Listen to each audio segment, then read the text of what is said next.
Today we're going to talk a little about hoof trimming of market lambs, a practice that everyone needs to know how to do. One of those things that you probably need to do once a month or something along those lines. Pretty simple process and something that you certainly can do on your own once you learn the basics of hoof trimming. Really only a couple of tools are required to do a good job with hoof trimming. You need a pair of scissors, hoof trimming scissors, and a simple rasp that you can get at any hardware store or from a show supply company. These were originally made for sheetrock, so a pretty simple, inexpensive rasp. Both tools together, maybe $25, so not a lot of money invested in what you need. The reason you want to trim hooves is you want to keep these show lambs up on their toes for one thing, but you also want to do it to help prevent problems like foot rot and things that can cause you problems from a health standpoint. So it's a simple process, but it'll prevent long-term problems as you go through the year with your market lamb.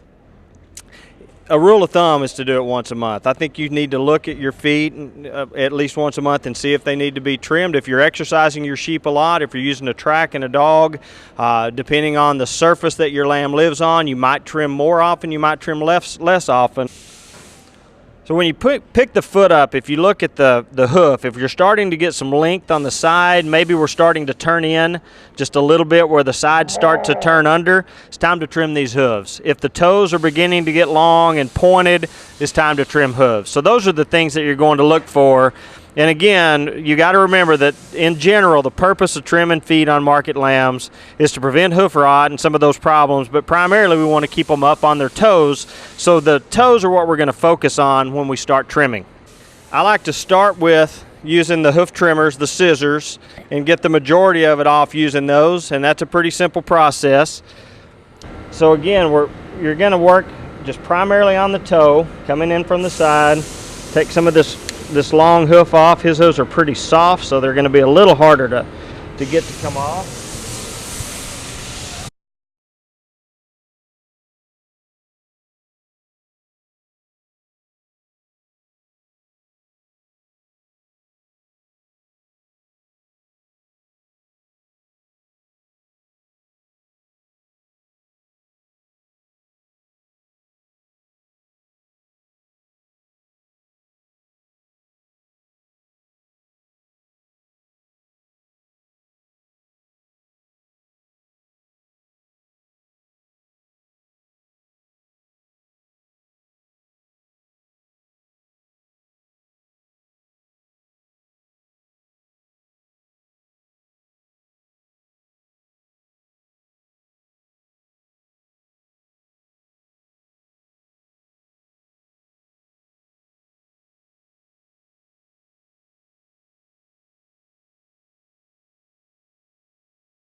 So again, a fairly short, simple process. The only times that you would do anything different is maybe if you have a lamb that wants to hock in just a little bit on the back, you might trim the outside toes a little shorter than the inside toes. You're not going to fix structural problems, but you can certainly keep from making them worse. So you may trim a little shorter on the outside to rock them out on their toes just a little bit, but in general, trim the toes, get them up on their toes, trim them flat, trim them even, and you'll be just fine. Do that about once a month and you'll keep these lambs up on their toes and keep their feet healthy and start to avoid problems that you might run into there.